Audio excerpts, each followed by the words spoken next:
I am Allison, 32 years old, and I have been dreading this family meeting for months. My siblings always had a way of making me feel small with their subtle jabs about my modest lifestyle. Little did they know the company I built from scratch had just sold for millions. I chose to drive a 10-year-old car and live simply because possessions never defined me. Their judgment about my worth was about to change dramatically today. The helicopter was just the beginning of their education. Before I dive into this story, drop a comment letting me know where you are watching from. Hit that like and subscribe button if you have ever been underestimated by your family. Trust me, what happens next is something you will not want to miss. Growing up as the middle child between my older brother James and younger sister Stephanie was never easy. James, now 40, always embodied everything my parents valued. He followed the traditional path through an Ivy League college to a prestigious corporate executive position at a Fortune 500 company. His corner office in Manhattan and vacation home in the Hamptons were frequent topics at family gatherings. Stephanie, 28, took a different route to success by marrying Andrew Eyre to a regional banking fortune. Her picture-perfect wedding was featured in several local magazines, and her life of charity galas and country club memberships fulfilled my parents' dreams for their youngest daughter. Then there was me, Allison, the middle child, who never quite fit the mold. Where James was calculated and traditional, and Stephanie was socially savvy and conventional. I was always questioning and seeking something different. My parents tried their best to provide equally for all three of us, but it became clear early on that my siblings and I had fundamentally different values. During high school, while James was student body president and Stephanie was homecoming queen, I was starting my first small business selling custom websites to local shops. My parents viewed it as a cute hobby that would eventually give way to a sensible career or marriage. When I announced I wanted to skip college to pursue entrepreneurship, the family reaction ranged from disappointment to outright intervention attempts. "You will regret this decision for the rest of your life," my father had said, refusing to make eye contact during that tense dinner 10 years ago. 10 years ago, I left our hometown of Cedar Springs with just $200 in my pocket and a determination to prove my path was valid.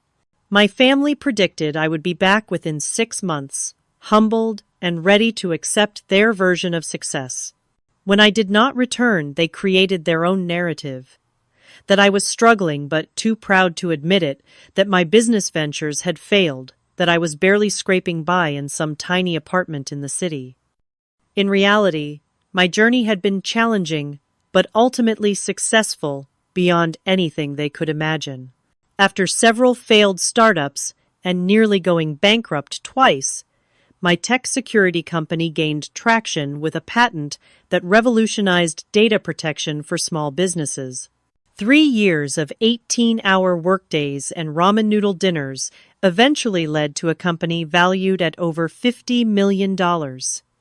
6 months ago, a larger tech firm acquired us, making me wealthy beyond my wildest expectations. Yet I told none of this to my family. Each holiday call or rare visit home, I listened to their assumptions about my struggling lifestyle without correction. When James asked if I needed help with rent, or when Stephanie offered me her old designer clothes, I simply thanked them politely and changed the subject.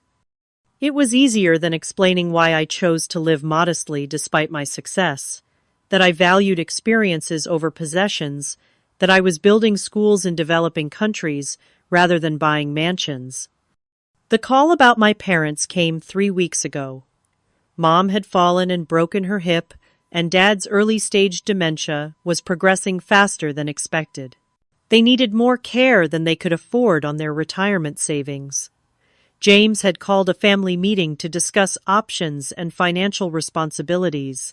His voice held the usual thinly veiled judgment when he asked if I could manage to come home and contribute whatever I could to their care. Now, as my flight prepared to land in the small regional airport near Cedar Springs, anxiety churned in my stomach.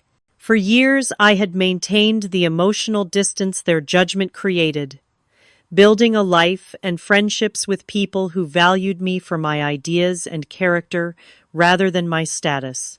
But family has a way of reducing even the most accomplished adult back to their childhood dynamics. Would this visit finally be the time I revealed the truth about my success, or would I continue to protect myself from their inevitable reactions, the shock, the awkward recalibration of our relationships, the questions about why I had kept it secret? As the plane touched down, I was still undecided. My parents needed help, and I had already arranged for the best care money could buy. But my siblings had no idea, and the family meeting promised to be another exercise in their condescension. My hands tightened around my deliberately average handbag as I prepared to step back into the complicated web of family expectations and judgments. The morning of my flight, I stood before my closet in my downtown loft, deliberately choosing the most understated items I owned. I selected faded jeans, a simple sweater with a small hole near the cuff, and comfortable sneakers that had seen better days. My assistant Margot watched with bewilderment as I packed similarly modest outfits in an old duffel bag rather than my usual sleek luggage. "You are worth $50 million, and you are dressed like a college student going home for the weekend," she observed, holding my usual itinerary folder. "And you are taking a commercial flight instead of the company jet because this is how they expect me to arrive," I replied, tucking my hair into a simple ponytail. "They have a very specific image of who I am, and I am not ready to disrupt that quite yet." On the flight, I found myself reflecting on why I maintained this facade. The truth was complicated. Part of me enjoyed the freedom of being underestimated. In the business world, I had learned that people who underestimated me often revealed more than they intended, giving me the upper hand in negotiations. With my family, their low expectations meant I never had to justify my choices or defend my success according to their metrics. But there was a deeper reason, one I rarely admitted even to myself.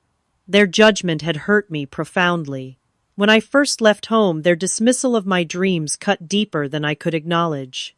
Each patronizing comment about my phase of entrepreneurship, each suggestion that I should settle down like Stephanie or get a real job like James had accumulated into a protective wall I built around my true self.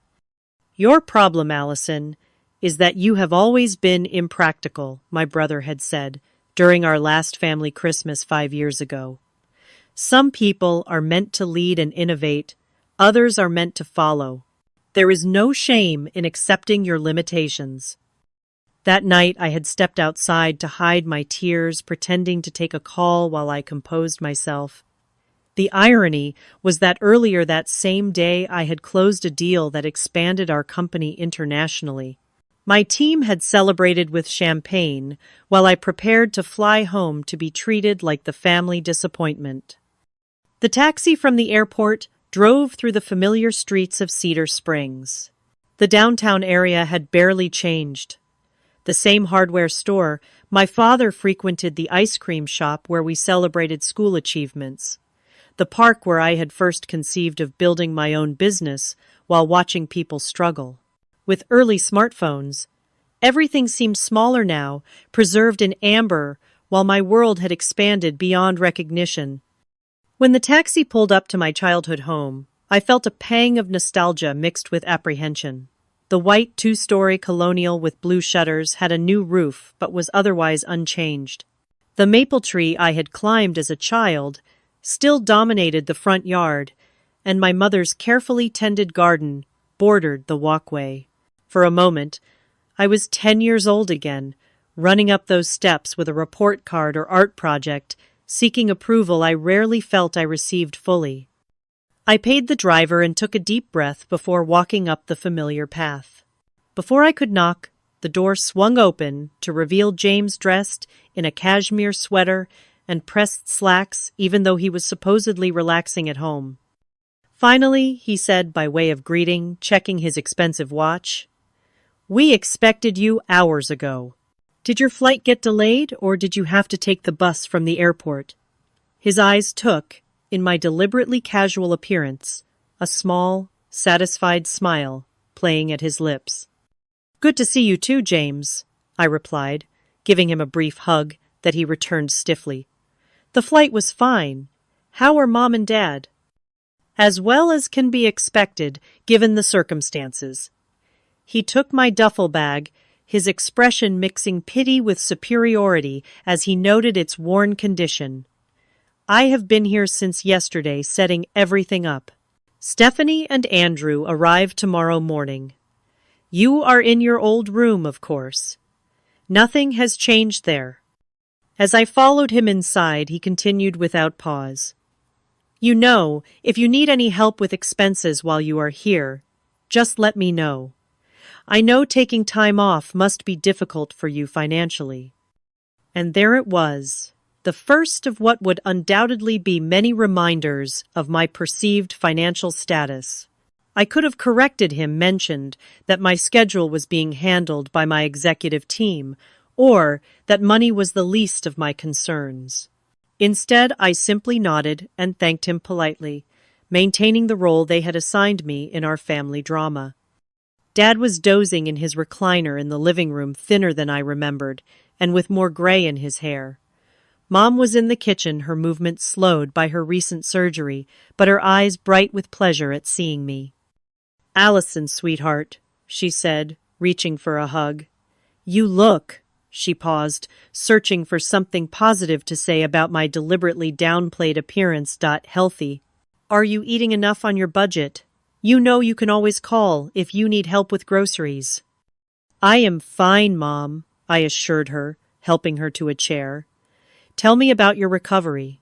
Are the doctors happy with your progress?" As we talked about her health, I could feel James hovering, interjecting with medical terms and treatment options he had researched. He had already compiled a binder of care facilities and in-home nursing options, complete with cost breakdowns and quality ratings. His organization was impressive, but came with an underlying assumption that he would be making the decisions with minimal input from me, the struggling middle child who could barely contribute financially. "We will go through everything in detail at the meeting tomorrow," he said, closing the binder. "But I wanted you to have time to process the realities of the situation. The quality care they need is not inexpensive." His emphasis on the cost was deliberate, a subtle reminder of what he perceived as my limited ability to contribute. I nodded thoughtfully, knowing that my offshore account already held more than enough to provide my parents with the best care for the rest of their lives, with plenty left over. But tonight was not the time for revelations. I needed to understand the full extent of my siblings' attitudes before deciding how to proceed. That evening, my mother insisted on preparing a family dinner despite her limited mobility. I offered to cook instead, but James had already arranged for a meal delivery service to bring a proper dinner, his way of implying that whatever I might prepare would be inadequate. The spread was admittedly impressive: roasted chicken, garlic, mashed potatoes, fresh vegetables, and an artisan bread that my mother kept exclaiming over. "This must have cost a fortune," she said, arranging the food on her best serving dishes. "James, you are always so generous." "It is nothing, Mom," he replied with practiced modesty. "The firm had an excellent quarter. Besides, we should enjoy these family moments while we can." The doorbell rang just as we were setting the table. Stephanie burst in with her trademark dramatic flair, her husband Andrew trailing behind, carrying multiple designer shopping bags. My sister looked like she had stepped out of a fashion magazine in her cashmere dress, and pearls her blonde hair perfectly styled despite the supposed hassle of travel. "We are here," she announced, embracing our mother carefully. And we brought gifts. She proceeded to distribute packages, an expensive bottle of scotch for Dad, a silk scarf for Mom, and a leather portfolio for James. When she reached me, her smile faltered slightly. "And for you, Allison, I thought you could use this." She handed me a smaller bag containing a gift card to a mid-range clothing store. "I noticed last time you visited that your wardrobe could use some refreshing," she explained, with what she probably thought was sisterly concern. "This should help you get a few professional pieces for job interviews." "Thank you," I said, evenly pocketing the card while ignoring the implication that I needed help finding employment. How thoughtful. "Well, we all want to see you succeed," she replied with a patronizing pat on my arm. Speaking of success, Andrew just made partner at his firm. We are celebrating by renovating the kitchen. Italian marble everywhere. Dinner conversation revolved around my siblings' achievements, James's recent promotion, Stephanie's fundraising gala that had raised thousands for the Children's Hospital, Andrew's golf tournament win at their Frenti Country Club. When the topic occasionally turned to me, it was always framed as gentle concern. "And what about you, Allison?" Stephanie asked, refilling her wine glass. "Any exciting developments in your, what is it you do again? Web design?" "Something like that," I replied vaguely, helping myself to more potatoes. "Small business solutions." "Still freelancing, then," James cut in. "I know a few people who might need basic websites. Nothing major, but it could provide some steady income, more reliable than gig work." "I appreciate that," I said, swallowing both my pride and the urge to mention that my gig work had recently been valued at $50 million. Dad, who had been relatively quiet, suddenly focused on me. "Are you still in that tiny apartment? The one with the noisy neighbors?" That apartment had been 5 years and 3 residences ago. I now owned a penthouse overlooking the city park, but they did not need to know that yet. "I have a comfortable place," I answered truthfully. "Well, comfort is relative," Stephanie laughed. "Remember when Allison thought success meant making enough to buy name-brand cereal instead of the generic stuff?"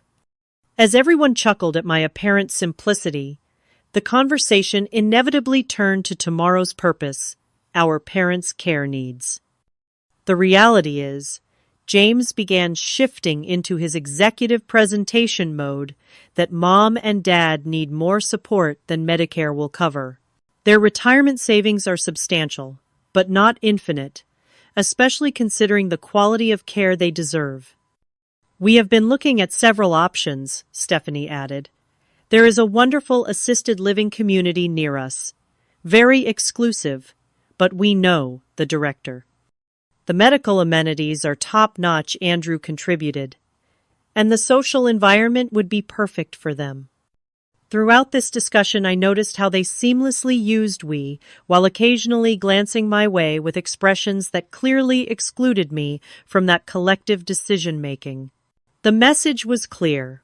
They were the successful ones who would handle the important decisions and financial arrangements.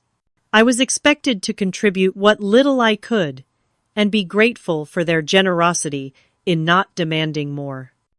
Of course, these premium facilities come with premium costs. James continued directing this comment specifically to me, but Stephanie and I have discussed how we will handle the financial arrangements.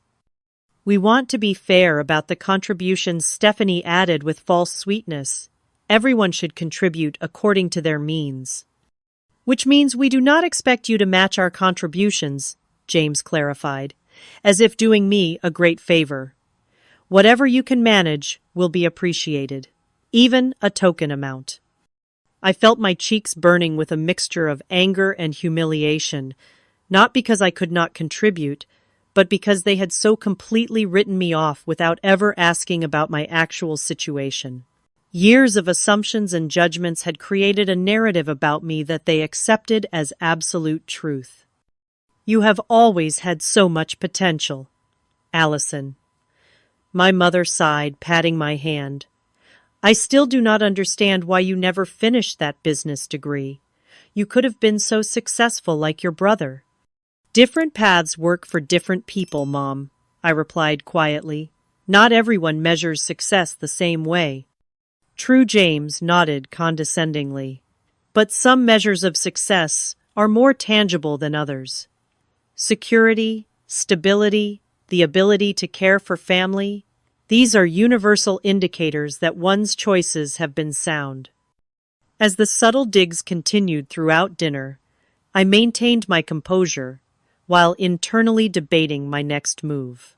Part of me wanted to reveal everything immediately, to see their expressions when they realized how wrong they had been about me all these years. But another part hesitated, wanting to understand the full extent of their assumptions before changing our family dynamic forever. By the time dessert was served, I had made my decision. Tomorrow's family meeting would be the moment of truth, when they would learn that their struggling middle child had been more successful than they could have imagined, just not in the ways they had prescribed. The official family meeting began promptly at 9 the next morning in our parents' living room. James had set up his laptop and a small portable projector to display his meticulously prepared PowerPoint presentation titled Parental Care Options and Financial Considerations. Stephanie and Andrew sat on the love seat, matching in their business casual attire, while our parents occupied their usual chairs. I took the slightly wobbly ottoman in the corner, the least comfortable seat, which seemed fitting for my assigned role as the family afterthought. I have compiled comprehensive research on the top care options in the region. James began clicking through slides of upscale facilities with manicured grounds and elegant interiors. These three meet our criteria for quality medical care, social engagement opportunities, and proximity to family. Each facility he presented was increasingly luxurious, with price points to match. He detailed amenities like gourmet dining options, cultural excursions, and specialized memory care programs for Dad. The final option, clearly his preferred choice, was a newly opened continuing care community with separate apartments for independent living that could transition to higher levels of care as needed. This would allow Mom and Dad to maintain their autonomy while having immediate access to medical support, he explained. They would have a 2-bedroom unit with a small garden terrace. The grounds include walking paths, a community center, and even a small golf course for Dad. It looks wonderful, Mom murmured, though I noticed the concern in her eyes as she glanced at Dad, who was struggling to follow the rapid presentation. Of course, premium care comes with premium costs. James continued, transitioning to a slide with a detailed breakdown of monthly expenses. The bottom line number caused our mother to gasp softly. This represents the gap between their retirement income and the actual costs. This is what we as a family need to address. Andrew, ever the finance professional, leaned forward. We have calculated how to distribute this responsibility equitably. Stephanie and I can cover 40%. And I can manage 45% through my bonus structure and investments, James added. That leaves 15%, which is approximately $1,200 monthly. All eyes turned to me. The unstated question hung in the air. Could I even afford to contribute my relatively small share? I remained silent, curious how they would frame their assumptions about my finances.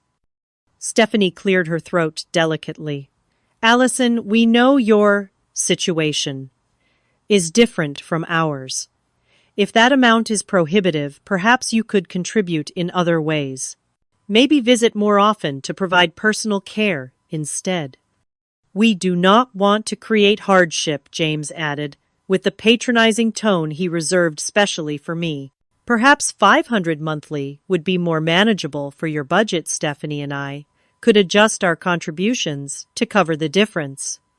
How generous of you, I remarked quietly, noting how they had already decided what I could and could not afford without ever asking me directly. We just want what is best for Mom and Dad, Stephanie said, her voice carrying a hint of defensiveness. Those of us who can contribute more should do so. Dad, who had been quiet throughout the presentation, suddenly focused on me. Do you even have a steady job now, Allison? Last we talked, you were between projects. Before I could answer, James interjected. I have actually been meaning to discuss that. My company has an entry-level marketing position opening up. The salary would be modest by our standards, but for someone in Allison's position, it would provide stability and benefits. I could put in a word.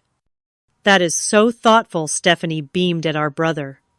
A real job with a real company would make such a difference for you, Allison. The condescension was becoming unbearable. They had created such a complete narrative about my supposed failures that they could not even imagine I might have built something successful on my own terms. I appreciate the thought, I said carefully, but I am comfortable with my current professional situation. James exchanged a knowing look with Stephanie. Being comfortable and being secure are different things, Allison. At some point, you need to think practically. You cannot couch surf and do freelance work forever. Couch surf? I repeated, genuinely confused. Well, you mentioned having roommates last time we spoke, Stephanie said. And you never invite any of us to visit, which suggests your living situation might be temporary. I had never mentioned roommates. What I had said was that I had a house manager and personal assistant who sometimes stayed at my place, hardly the same thing. And I had never invited them because their judgment and assumptions made visits unpleasant. I do not couch surf, I stated firmly. I have a stable living situation. But not stable enough to afford reliable transportation, right? James pressed. I noticed you took a taxi from the airport instead of driving yourself. Do you even own a car these days? The conversation had veered into territory so divorced from reality that I almost wanted to laugh. Instead, I simply said, I have transportation arrangements that work for me. Allison has always been our free spirit, Mom interjected clearly, trying to smooth over the tension. Not everyone needs material success to be happy. That is a convenient philosophy when material success seems out of reach, James muttered, just loudly enough for everyone to hear. That comment was the tipping point. 10 years of condescension and judgment crystallized into a moment of perfect clarity.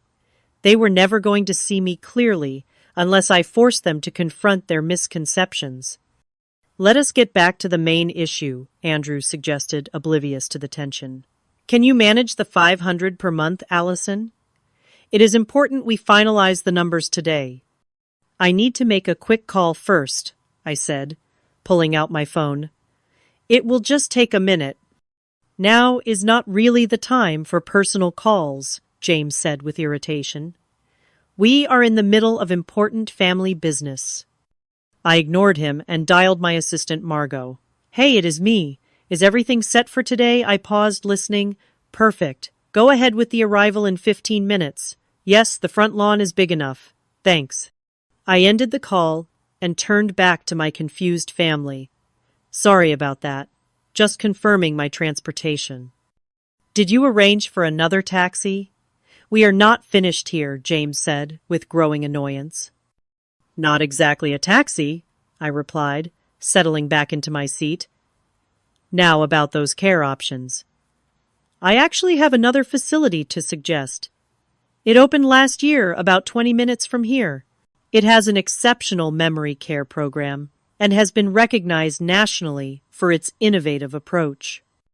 I researched every quality facility within 50 miles, James said dismissively. If it were worth considering, it would be in my presentation. This one is quite exclusive, I continued calmly. They only accept private clients through their foundation. No public listings. And how exactly would you know about an exclusive unlisted care facility? Stephanie asked with a laugh. I smiled slightly. I know because I funded it. The Westbrook Senior Health Foundation is my project. A confused silence fell over the room. James recovered first. What do you mean, your project? You cannot possibly be suggesting you have the resources to fund a healthcare facility. That is exactly what I am suggesting, I replied. This is ridiculous, he scoffed. Next, you will tell us you own a yacht and a private island. No island, I said with a small smile. Not yet, anyway. Allison, if this is your idea of a joke, it is not funny, Stephanie said sharply. We are trying to have a serious discussion about our parents' future. I assure you, I am being completely serious, I replied. Right, James laughed derisively. The same sister who cannot even afford a car suddenly owns a healthcare foundation. Makes perfect sense. As if on cue, the distinctive sound of helicopter blades cutting through the air became audible, growing louder by the second. My family's conversation halted as the noise became impossible to ignore. What on earth? My mother exclaimed, moving toward the window. Outside, a sleek black helicopter was descending onto their spacious front lawn. The downwash from its rotors, bending the grass, and shaking the branches of the maple tree. Are they allowed to do that? Stephanie asked in alarm. Should we call someone? I calmly gathered my things and stood up. No need to call anyone. That would be for me. 5 pairs of eyes stared at me in complete confusion. What do you mean for you? James demanded. What is going on, Allison? I walked to the door and turned back to face my family. I believe your exact words were that I cannot even afford a car, I said evenly. You were right. I do not own a car. I opened the door as the helicopter settled onto the lawn and its engines began to idle. The pilot, dressed in a crisp uniform, gave me a wave of recognition. My ride is here, I announced simply. My mother's face went pale before she sank slowly onto the couch in a dead faint. My father stood frozen, mouth agape. Stephanie clutched Andrew's arm so tightly her knuckles turned white, while James looked like someone had just told him the earth was flat. Before stepping out, I turned back one more time. When Mom wakes up, tell her I will be back in an hour. I think we should continue this conversation at my new place. The helicopter can take all of us. As the helicopter lifted off with me inside, I caught a glimpse of my family still standing in the doorway, their expressions a mixture of shock, confusion, and disbelief. The pilot handed me a headset to block the noise, and I sank back into the leather seat, finally allowing myself to process what had just happened.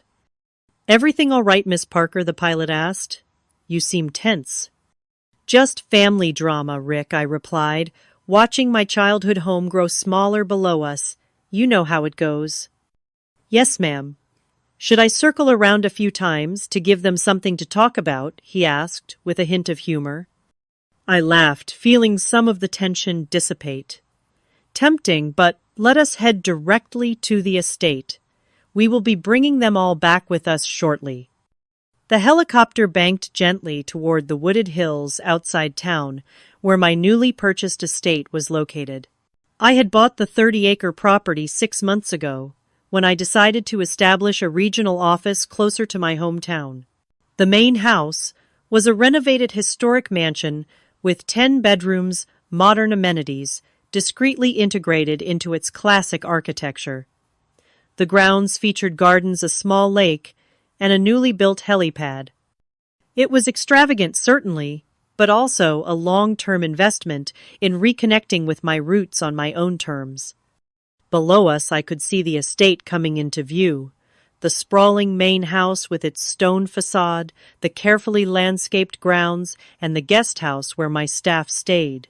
It was beautiful, but also somewhat intimidating, which was precisely why I had hesitated to reveal its existence to my family. How could I explain that despite this outward display of wealth, I still valued simplicity and purpose over status? As we landed on the helipad, I saw Margot waiting with a tablet in hand, ready to brief me on the day's schedule. She had been with me since the early days of my company, one of the few people who knew both my professional and personal worlds intimately. "How did the grand reveal go?" she asked, as I approached, handing me a bottle of water. "About as expected," I replied. My mother fainted. The rest looked like they had seen a ghost. "We will be bringing them here in about an hour, so please make sure everything is ready." "Already done," she assured me. "Chef Thomas has prepared lunch.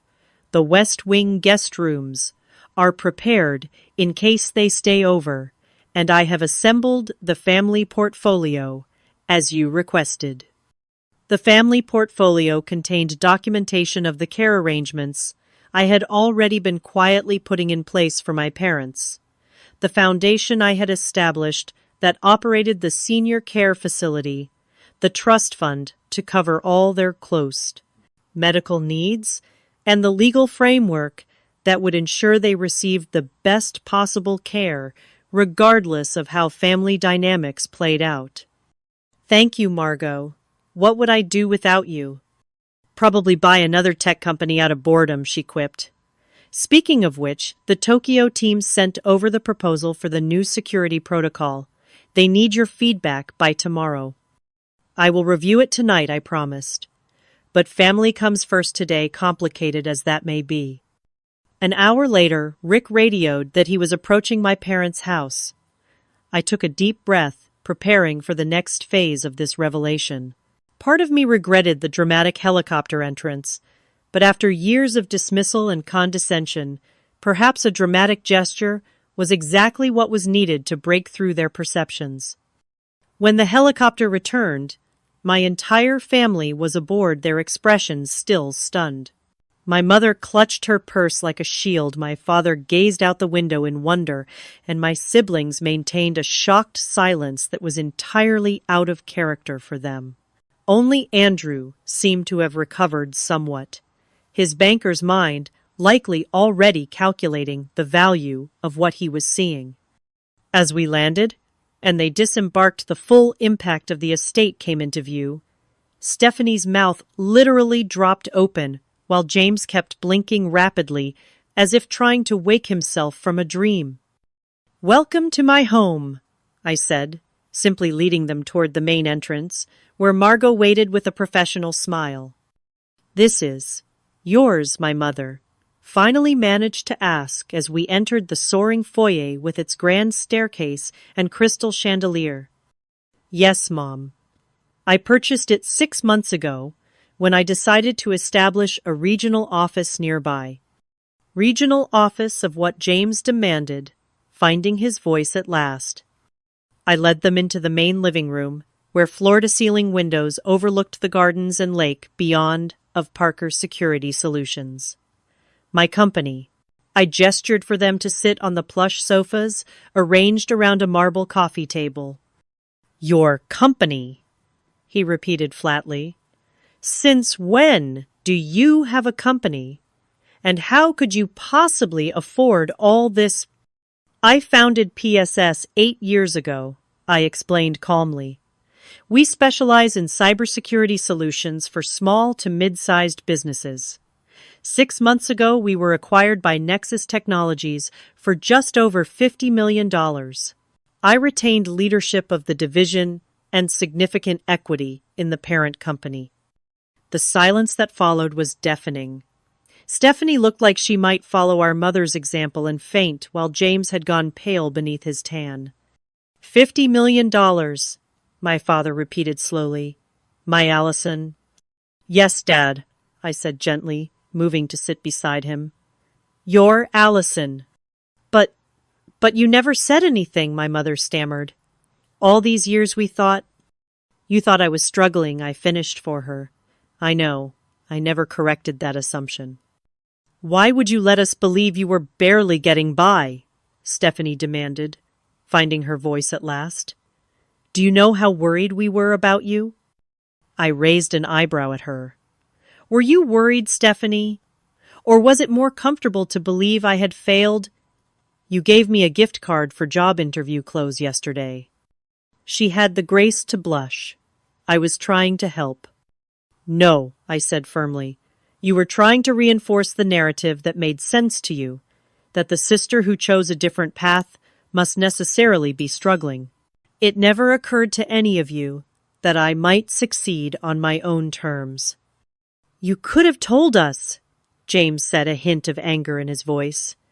Instead, you let us make fools of ourselves. I did not create your assumptions, I replied evenly. You did that all on your own. Every time I tried to talk about my work, you changed the subject or dismissed it as that computer thing Allison does. You never asked genuine questions about my business or my life. But the old clothes, the taxi from the airport, my mother began. Were choices, I finished. I live simply by preference, not necessity. I drive a 10-year-old car when I drive at all because I prefer it. I took a taxi because I flew commercial to maintain my privacy a bit longer. None of that means I cannot afford better. It means material displays are not how I measure success. Andrew, ever practical, spoke up for the first time. So that care facility you mentioned, the Westbrook Foundation, that really is yours. I nodded and gestured to Margot, who brought over the family portfolio and handed it to me. Yes. After my first major round of funding 3 years ago, I established the foundation. It operates an innovative care community, specializing in memory support and holistic elder care. I had already arranged for Mom and Dad to have a place there whenever they need it. I opened the portfolio and began showing them the documentation, the trust, established in our parents' names, the healthcare provisions, the legal framework that would protect their future regardless of any family disagreements. You did all this without telling us, James asked, his voice a mixture of awe and residual anger. I did all this because I love them, I corrected, and yes, without telling you because I knew what would happen. You would question my decisions, try to take control of the process, and ultimately make me prove myself worthy of having a say in our parents' care. Today's meeting confirmed exactly that. My mother wiped away tears. We never meant to make you feel that way, Allison. Perhaps not intentionally, I acknowledged. But every gift card for basic necessities, every offer of an entry-level job at James's company, every condescending remark about my potential sent the same message, that you believed I had failed and needed rescue. We were trying to help, Stephanie insisted. Were you, or were you, trying to validate your own choices by casting mine as the cautionary tale, the family screw-up, who could not succeed without following your prescribed path? My words hung in the air, uncomfortable but true. For the first time, my siblings seemed to be genuinely reflecting on their behavior rather than defending it. My father reached over and took my hand, his eyes clearer than they had been all weekend. I always knew you were special, Allison. Different, yes, but special. I just did not understand what you were building. Thank you, Dad, I said softly, squeezing his hand. That means a lot. Margot discreetly signaled that lunch was ready, and I invited everyone to move to the dining room. As we settled around the table set with fine china and fresh flowers, the initial shock began to give way to curiosity. My mother wanted to know about my home in the city, Stephanie asked about my travels, and even James began to ask more substantive questions about how I had built my company. For the first time in years, they were seeing me, really seeing me, not as the failing middle child, but as a successful woman who had created something significant on her own terms. The helicopter had gotten their attention, but it was this moment of genuine interest in my life that felt like the true revelation. After lunch, I gave my family a tour of the estate. The property included the main house guest cottages and a newly constructed office building where a small team would soon be working on regional projects. As we walked the grounds, the initial tension gradually dissolved into a more complex mixture of emotions: lingering embarrassment from my siblings, pride from my parents, and my own sense of relief at finally being authentic with my Klang family. In the garden overlooking the lake, we settled onto patio furniture for coffee and continued conversation. The questions came more naturally now, with genuine curiosity replacing judgment.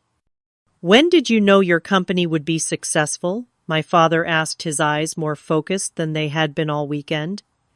Despite his cognitive challenges, his interest in my work seemed to anchor him in the present moment.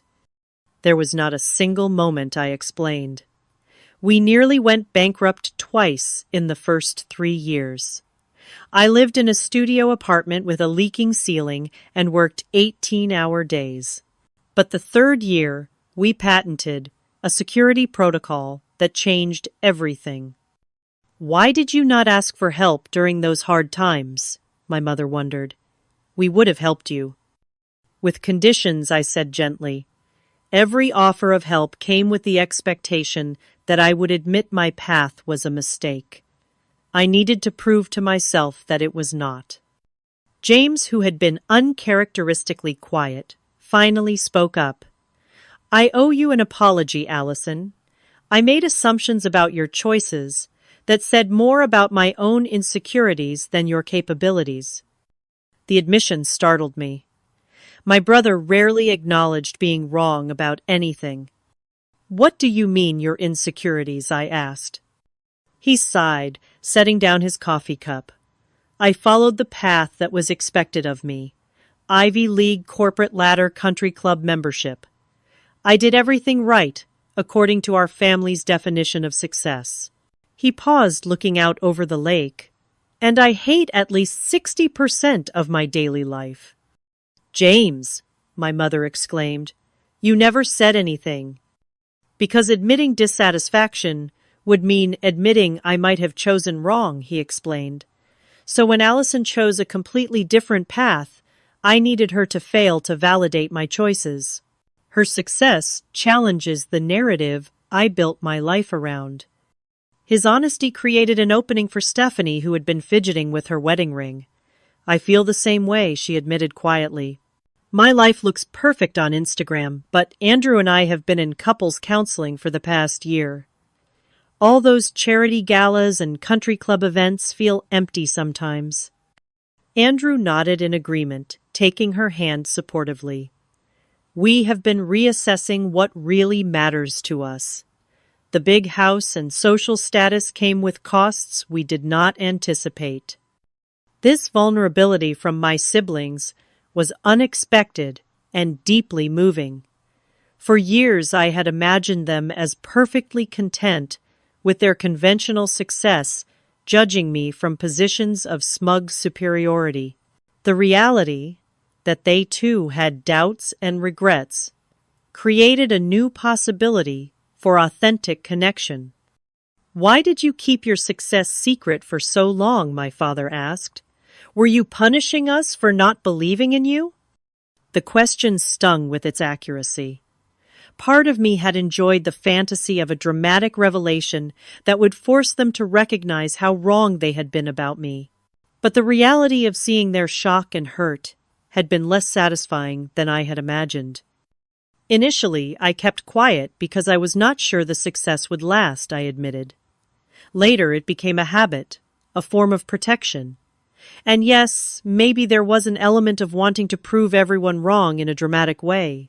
That was petty of me, and I regret it now. "The helicopter entrance was a bit extra," Stephanie said with a small smile, using her favorite slang term. I laughed, acknowledging the truth in her observation. Not my most mature moment, I conceded. But after James's comment about not even affording a car, something in me just snapped. I deserved that he admitted, though Mom fainting was concerning. I was overwhelmed, our mother defended herself. Finding out your daughter is a millionaire tends to come as a shock. Multi-millionaire Andrew corrected automatically, then looked embarrassed when we all turned to him. Sorry, banker habit. The conversation shifted to my parents' care, this time with me fully included in the discussion. I explained the Westbrook Foundation's approach to elder care, particularly for dementia patients like my father. Rather than the institutional model James had researched, Westbrook offered a community of small home-like residences with personalized care plans and an emphasis on maintaining dignity and independence as long as possible. The foundation has already established a trust to cover all expenses, I explained, addressing the financial concerns that had dominated the earlier meeting. But this is not about me taking control of the decisions. It is about all of us finding the best solution together as equals. Equals, James repeated thoughtfully. That is going to take some adjustment in my thinking. Mine too, I acknowledged. I have been defining myself in opposition to all of you for so long. I am not sure I know how to be just a sister and daughter without that edge of resentment. As the afternoon progressed, we began rebuilding our family dynamic on this new foundation of honesty. The process was awkward at times, with old habits of interaction reasserting themselves, but the willingness to try was evident on all sides.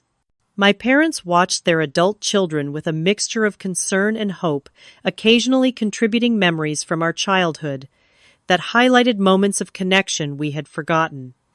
When evening approached, I invited everyone to stay over in the guest rooms, an offer they accepted with varying degrees of enthusiasm. Stephanie was clearly excited to experience the luxury accommodations, while James seemed relieved not to have to process everything that had happened while driving back to the city. My parents were simply happy to have all their children under one roof, a rare occurrence in recent years. Over dinner, prepared by my personal chef, we continued building bridges across the years of misunderstanding. There were difficult moments. Stephanie's hurt over not being included in my real life, James's lingering defensiveness about his career choices, my parents' regret at not supporting my entrepreneurial path more fully. But there were also moments of genuine connection, and even laughter as we shared stories from our separate lives. So, you really flew to Tokyo for a day just to meet with investors? Stephanie asked incredulously. I cannot imagine having that kind of freedom. It was not as glamorous as it sounds, I assured her. I was so jet-lagged I put salt in my coffee instead of sugar and nearly fell asleep during the presentation. Still, she sighed. Your life sounds exciting. Parts of it are, I acknowledged. Other parts are ordinary and sometimes lonely. Success created opportunities, but also isolation. There are trade-offs to every choice. I think that is what I am finally starting to understand, James said thoughtfully. There is no perfect path that guarantees happiness. We all just do our best with the choices we make. As we finished dinner and moved to the living room for dessert, I realized something profound had shifted in our family dynamic. The hierarchies and judgments that had defined our relationships for so long were not gone entirely, but they had been fundamentally disrupted. In their place was something tentative but promising, a more authentic connection based on who we really were rather than who we pretended to be. When my mother accidentally knocked over her coffee cup, staining the expensive carpet, her immediate distress revealed how much she still saw herself as a visitor in my world rather than family. I am so sorry, she gasped. That rug probably costs more than our car. It is just a rug, Mom, I said gently. Things can be replaced. This conversation, this honest connection we are building, that is what matters. Later, as everyone retired to their rooms for the night, I stood on the terrace looking out at the moonlight, reflecting on the lake. James joined me, offering a glass of whiskey from my collection. You have done well for yourself, little sister, he said with genuine admiration. Not just the money and all this, he gestured at the estate, but building something meaningful on your own terms. That takes courage. I am not sure I have. It is never too late to make changes, I told him. If you hate 40% of your life, that is actually not terrible odds, but you could aim higher. He laughed softly. Always the optimist. Some things never change. Some things should not, I agreed, clinking my glass against his in a quiet toast to new beginnings. The next morning, sunshine streamed through the windows of the estate's breakfast room as my family gathered around the table. Chef Thomas had outdone himself with a spread of fresh pastries, fruit gourmet omelets, and perfectly brewed coffee. The conversation flowed more naturally now, with less tension and more genuine interest. I still cannot believe you funded an entire care facility, my mother said, adding cream to her coffee. How did you even know what was needed? Research, I explained. After Dad's diagnosis, I dove into learning everything I could about progressive memory care. The traditional options seemed so institutional and impersonal. I wanted to create something that preserved dignity and joy, not just safety. That is what impressed me most during yesterday's tour, James admitted. The attention to design details that support memory patients without looking clinical. The residents seemed genuinely happy. That was the goal, I nodded. When residents moved in, we interviewed their families about their life histories, preferences, even the small daily rituals that made them feel at home. The architecture and programs were built around those human needs, not just efficiency. Would it be possible for me to volunteer there sometimes? Stephanie asked hesitantly. My charity work has felt increasingly superficial lately. This seems like somewhere I could make a real difference. They would love that, I said, genuinely touched by her interest. They have an arts program that could use someone with your eye for design. The conversation shifted to more practical matters. The timeline for our parents' potential move to the facility, the legal arrangements, and how we would stay connected as a family through the transition. For the first time, we were discussing these issues as equal partners, each contributing our different strengths to the solution. After breakfast, we moved to the garden for a family photo, the first in many years where the smiles felt genuine rather than performed. As we arranged ourselves on the terrace steps, I found myself reflecting on how dramatically our family dynamic had changed in just 48 hours. Before you return home, there is something I want to share with all of you, I said, once we were settled in the living room again. My success has been meaningful professionally, but it has come with personal costs I am only now beginning to address. What do you mean, dear? My mother asked with concern. I have spent 10 years defining myself in opposition to this family, I explained.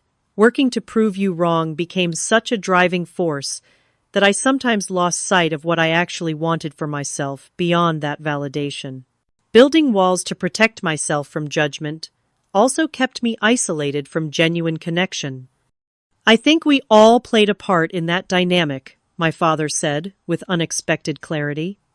Family systems are complicated. Everyone contributes to the patterns. Exactly, I agreed, surprised and touched by his insight. Which is why healing needs to involve all of us. I am planning to stay in this area part-time now, splitting my time between here and the city. I want us to rebuild our relationships not based on who we thought each other was, but who we actually are. I would like that very much, my mother said, reaching for my hand. To get to know the real Allison, not just the version we imagined. And I want to know the real versions of all of you too, I added. Not just the roles we fell into over the years. James cleared his throat. Speaking of authentic selves, I have been thinking about making some changes. I have been offered a teaching position at the business school, less money, but more meaningful work. After seeing what you have built, Allison, I am inspired to stop doing what is expected and start doing what matters. That sounds perfect for you, I said sincerely. You always were a natural teacher.